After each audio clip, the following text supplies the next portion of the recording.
Welcome to another ATG HQ podcast. Today with me, I have Marcel. Today we're going to be discussing strength versus flexibility. Now, Marcel, there's a common misconception in society, and I don't want to be general about it, but there is a common misconception, especially I've been doing this for years and years and years. We hear this sometimes, whether it's on the app or in person, that when someone is flexible, they're not strong. Is that true?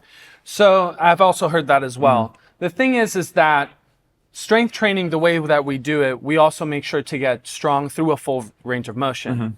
And if you just train flexibility and just do static stretching, you're not going to really develop and stimulate the muscle and the tendons to really grow.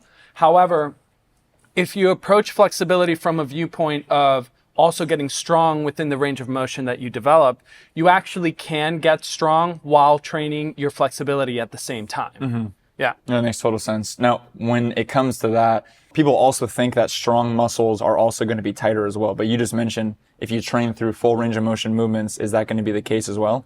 Right. So muscle stiffness in tendons has been correlated with being able to be more elastic and output more power. However, if you understand tendon structure and also muscle structure, you could understand that different stresses are going to help develop the muscle and tendons a little bit further. Stretching is actually a stressor on the muscles and tendons themselves. So if you're doing it in a way that it's going to actually challenge your tendons and muscles at a pain-free level, you can actually still get stronger tendons and thicker tendons just by stretching. And in this study by Kubo et al. In 2002, they actually saw that in their findings where they were doing a stretching routine 3 times a week. And after the study, they actually saw that the tendons were more elastic and thicker at the end of those routines. Yeah. That's really cool. Okay, so now let's transition. We have actually real world examples, professional athletes that we watch on a daily basis.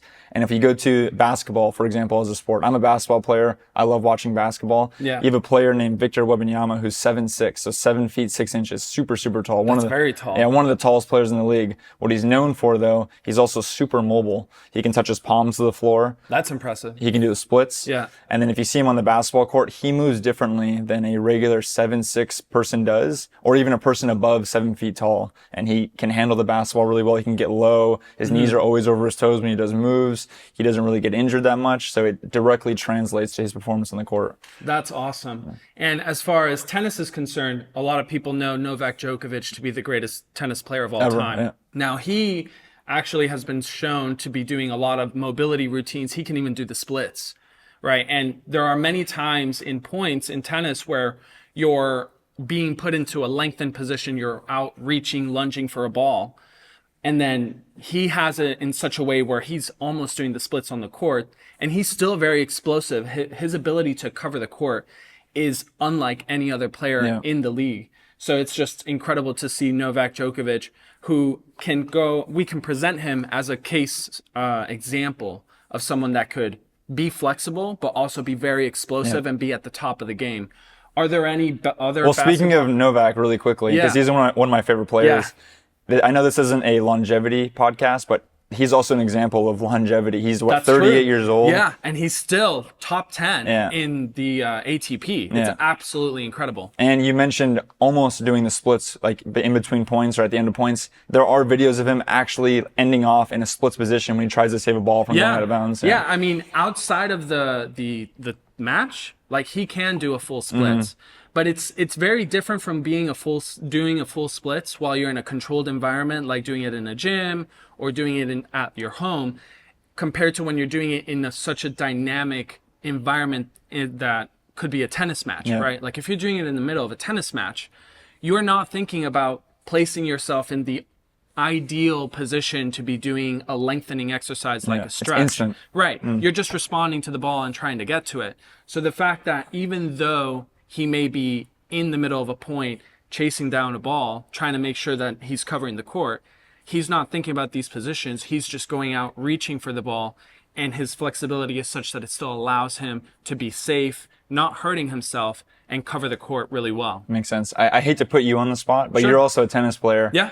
you also can do the splits, right? Yeah. And I remember, this is a funny story, but we would work with like different groups in the gym in the past. Maybe they were like kids groups or adult groups. Yeah. And I would put you on the spot always. And I would always say, he can do the splits. You would not be warm at all. Right. You wouldn't, you wouldn't have done 30 minutes of stretching beforehand, but you would get into the splits. Yeah. That's the thing, that is when you are training at a full range of motion and you're really owning that range in which you learn to stretch into, so not just passively stretching, but also developing strength in that range, you end up being able to hold on to that flexibility with much more ease.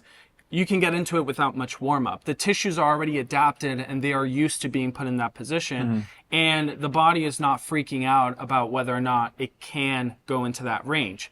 So someone that is tight, someone that is not used to stretching, as soon as the body starts to lengthen, it hasn't ever developed strength. It doesn't have the confidence to be able to contract through that or be comfortable with the tendons getting stretched out. As opposed to when you do train that, you actually you can own it. You don't have to do all these different warm-ups to get into it. And when I was playing professionally in futures, there were various situations where I would slide on clay, and I know for a fact that if I had not developed that full range of motion, getting strong in something like a split squat, developing strength through a split, so something like a long lunge, I would have been compromised. I would have been injured in my hip flexors, in my ankles. But by training in this way of not only just getting strong, but also getting strong through a full range of motion and getting flexible, it helped protect me as an athlete even further. Yeah, and you never really had an injury in that area ever. No. Yeah. So that's a real world example of how this has helped you. Yeah. And even just outside of our respective sports, we also have different athletes that have been known for their flexibility. I mean, one of the strongest Olympic weightlifters, Dmitry Kolkov, who people would think, okay, when you're trying to weightlift, you want to be as strong as possible. The common misconception of having the muscles tight and tendons tight so that they can be very elastic and lift the weight up. I mean, he was also doing the front splits. Yeah, he could do a pancake stretch.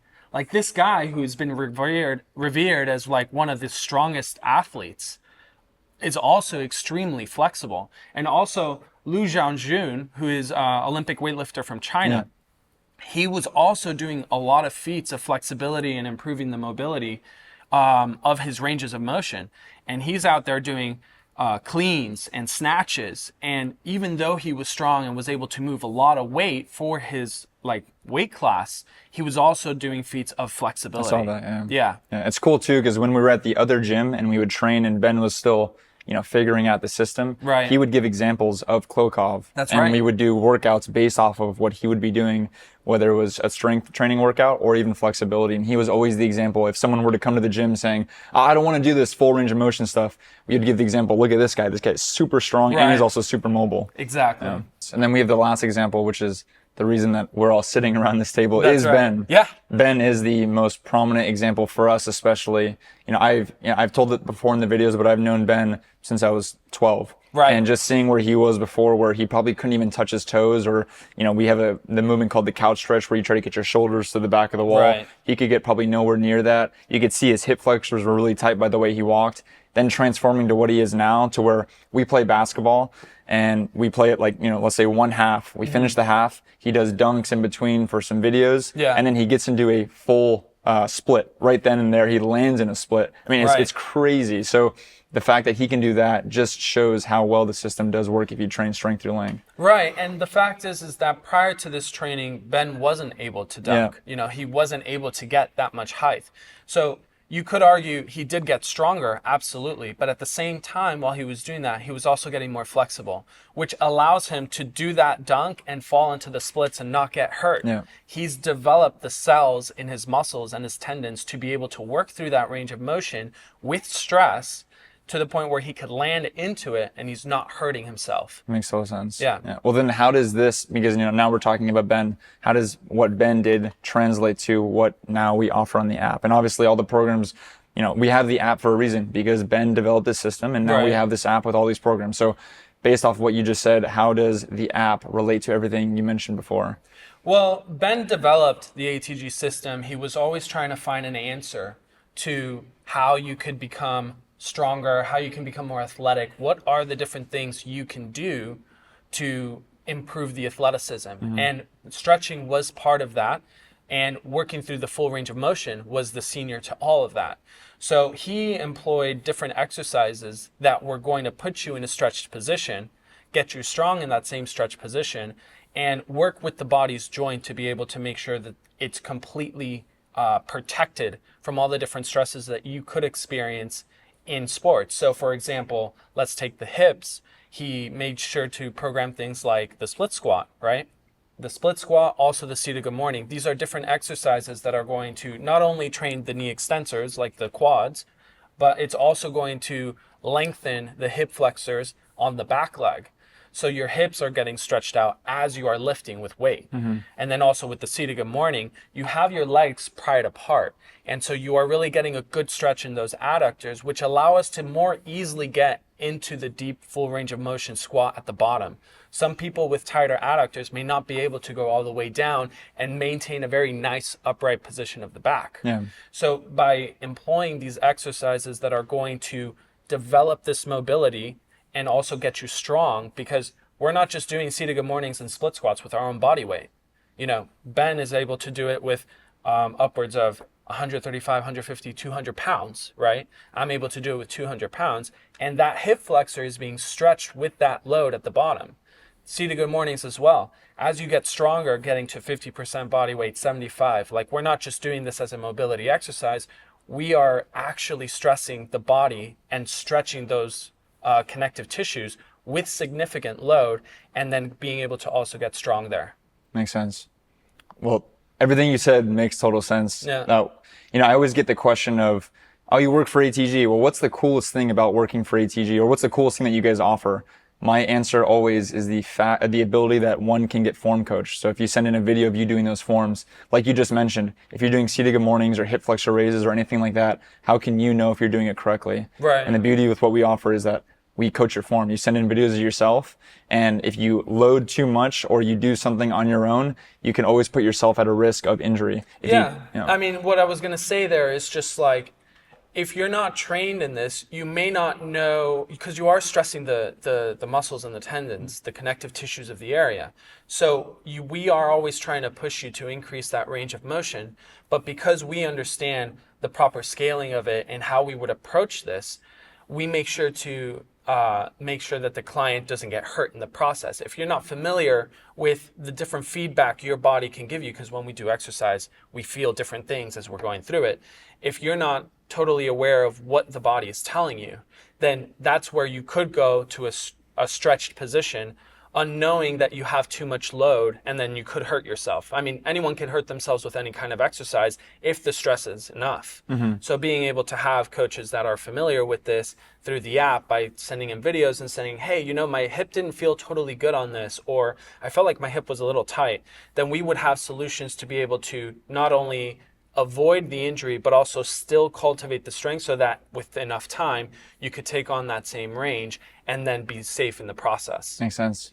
The coaches, the strength through length training, it's all included in our program, and you can find those out at atgonlinecoaching.com. Also, if you have any questions, anything that you want us to make videos on, you can always drop it in the comment section. You can message us on Instagram, X, anything like that, and we'll be sure to make a video of that in the future. Thanks. Awesome.